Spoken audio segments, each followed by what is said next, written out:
ছোট ছেলেটা আমাকে বললো যে বাবা এই জুলাই যারা আহত হয়েছে হসপিটাল তাদের জন্য কিছু করো, তো সেটা দিয়ে আমরা আমরা যে হোয়াটসঅ্যাপ গ্রুপ আছে বিভিন্ন গ্রুপে সেখানে আমরা মেসেজটা দিয়েছিলাম এবং সেই মেসেজে সবাই রেসপন্ড করেছিল এবং আমরা কুইক সিদ্ধান্ত নিলাম যে তারপর ভাই আমি সবাই আকেম ভাই সহ কয়েকজন যে আমরা ঢাকা মেডিকেল, সেটা সম্ভবত 7 তারিখে হবে, অগস্টের 7 তারিখে আমরা ঢাকা মেডিকেলে ভিজিট করলাম, যেটা অনেকে বলার চেষ্টা করেছে।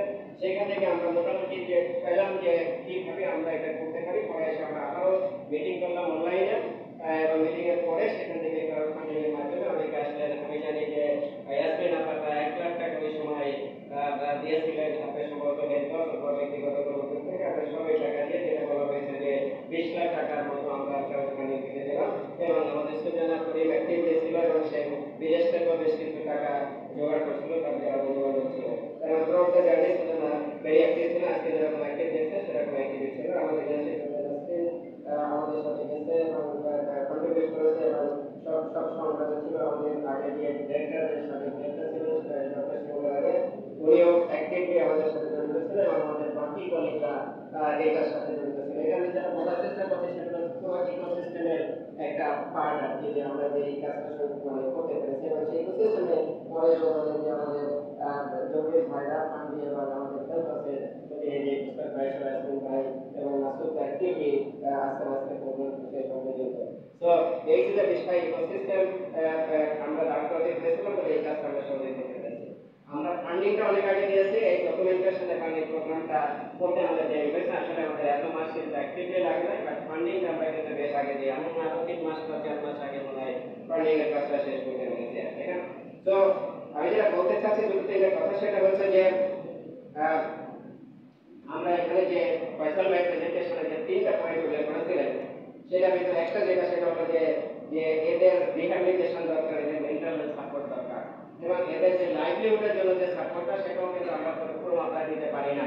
কারণ হচ্ছে যে আমরা 700-750 উপরে যে ডেটা কালেকশন করেছিলাম এবং সবাই কিন্তু সিভিয়ার ইনজুর্ড, বুলেট ইনজুর্ড, সেটার লেভেল বলা সম্ভব না। আসলে যারা হসপিটাল ভিজিট করেছিলাম আমরা ওই মুহূর্তে এবং যারা করার সুযোগ হয়নি তাদের ক্লিয়ারলি ডিফারেন্স আছে যে এটা ভয়াবহতা যে কিরকম ছিল সেটা এখন আমাদের কিন্তু করা যায়।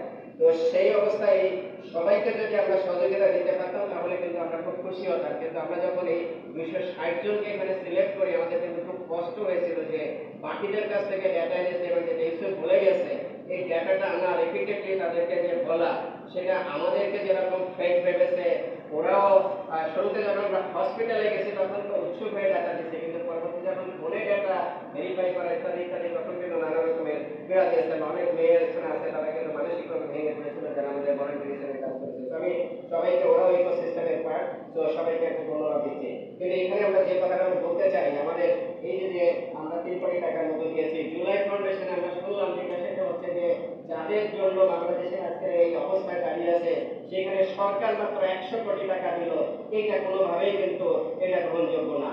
কেন সরকার, তারপরে একটা বাজেট হয়েছে, এই যে বাজেট আমরা দেখতে পেলাম, কেন সেখানে বাজেটারি অ্যালোকেশন হিসেবে সেখানে 1000 কোটি টাকা রাখতে পারলো না? এবং আমরা যেটা মনে করি সেটা হলো একটা রেগুলার বাজেটারি অ্যালোকেশন থাকা উচিত, কারণ এই ঘটনা তো শেষ হয়ে যাবে না। যেমন মুক্তিযোদ্ধা মন্ত্রণালয় আছে, এটা জলের ফাউন্ডেশন, এটা তো বেঁচে থাকবে এবং যারা আহত হয়েছে আমাদের ওই সরকার থেকে এসেছে যেটা, তারা তো স্কুলে যে সবাই, তারা তো যারা আহত হয়েছে তারা হয়তো আরো 50-60 বছর বেঁচে থাকবে, কারণ তাদের কন্টিনিউয়াস সাপোর্ট লাগবে। তো এখানে আমার মনে হয় যে শুধুমাত্র দান অনুদান অন্যরা 5 কোটি টাকা 2 ভদ্রলোক দিয়েছে তাদের সেলুট, কিন্তু সরকার কেন 100 কোটি টাকা দিয়ে ফেলে গেল? সরকার কেন এই বাজেটে 1000 কোটি টাকা রাখতে পারলো না? আমরা উদাত্ত আহ্বান জানাচ্ছি যে নেক্সট বাজেটের আগেই সরকার যেন এখানে বড় টাকার ফান্ডিং দেয় এবং এটা যেন রেগুলার বাজেটের অ্যালোকেশন হিসেবে এটা থাকে, কারণ তাদের কন্ট্রিবিউশনে আজকে এই দেশে আমরা এই যে বিশ্বাস নিতে পারতেছি, তার মানে আমরা বিশ্বাস নিতে পারতাম না। তো সেই জায়গাগুলোতে আমি আবারও আহ্বান জানাচ্ছি। আমি জানি যে আজকে এখানে ইচ্ছা করে আমরা মিডিয়াকে ডাকি না, কারণ এটা মিডিয়াকে ডাকার দিয়ে আমরা এটা প্রচার করতে চাচ্ছিলাম না, যেহেতু আমরা তাদের স্মরণে এটা করেছি। তারপরেও আপনারা যারা আছেন শুনে যান এবং সরকারকে অনুরোধ করেন যে সরকার যেন এই ফান্ডে জুলাই ফাউন্ডেশনে টাকা দেয় এবং অন্যান্য ব্যক্তিরা যেন এখানে আসে। দ্বিতীয় যেটা সেটা হচ্ছে যে পুনর্বাসনের জন্য এবং মানসিক সেবার জন্য জুলাই ফাউন্ডেশনের এই সীমিত সামর্থ্যের ভিতরে তারা চেষ্টা করবে। আমরা যারা আছি এবং এই মঞ্চে যারা শুনে গেলেন তাদের অনেকের সাথে অনেকের কানেকশন আছে, তারা যদি এগিয়ে আসে, আমাদের প্রোগ্রামটা এখানে শেষ হয়ে যাচ্ছে, কিন্তু জুলাই ফাউন্ডেশনে টাকা দিলে ওরা হয়তো এই পুনর্বাসন এবং মানসিক যে যে যে তাদের যে ব্যবস্থিত আছে সেটা তারা কাজটা করতে পারবে। সর্বশেষে আমি যেটা বলতে চাই সেটা হচ্ছে যে আমাদের ক্রাইসিস শেষ হবে না, যেটা বলেছেন আকবর ভাই বলেছেন, আরো অনেকে বলেছেন এই ক্রাইসিসটা, আপনিও বলেছেন যে এরকম ক্রাইসিস আসতে থাকবে ন্যাচারাল অথবা ম্যানমেড। তাহলে আমাদের একটা কেন ন্যাশনাল ইমার্জেন্সি ফান্ড আমাদের থাকবে না?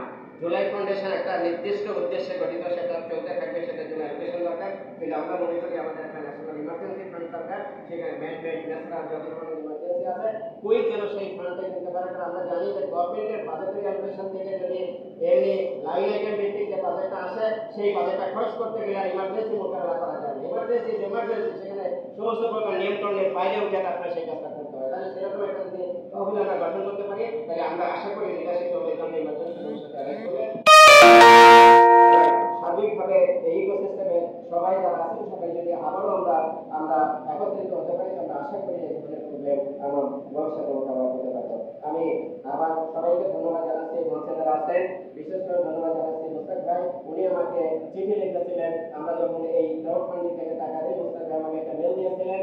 নিশ্চয়ই এক পিছনে ব্যাকগ্রাউন্ড আছে, মাসুদ যেটা বললেন, মাসুদের সাথে কথা বলে, এবং সেই মেলে উনি বলছিলেন যে আমরা একটা বড় অঙ্কের টাকার জন্য অ্যাপ্লাই করতে চাই, তুমি আমাদেরকে যেটা করো সেটা হচ্ছে একটা অ্যাপ্লিকেশন দেওয়া বা কিছু অ্যাড্রেস দেওয়া যারা আমাদের হয়েছে, সেটা সত্য ধরে কিন্তু এটা বলো। তার মানে দিস ইজ ইকোসিস্টেম, এবং ভালো মেন্টালিটি থাকলে অনেক কিছুই করা সম্ভব। আমি সর্বশেষে একটা কথা বলে শেষ করবো, আমাদের দেহের দুটো সত্তা, একটা হচ্ছে দেহ আর একটা হচ্ছে আত্মা।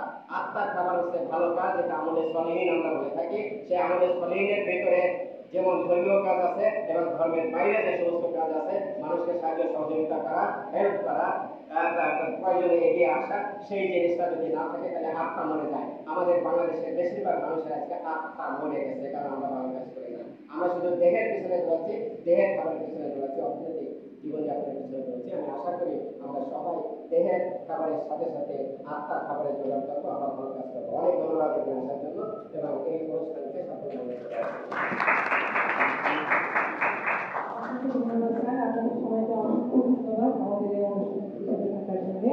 আপনাদের সকলে যখন ছোট্ট একটি খাবারের আয়োজন করা আছে, সবাই কালেক্ট করে নেবেন।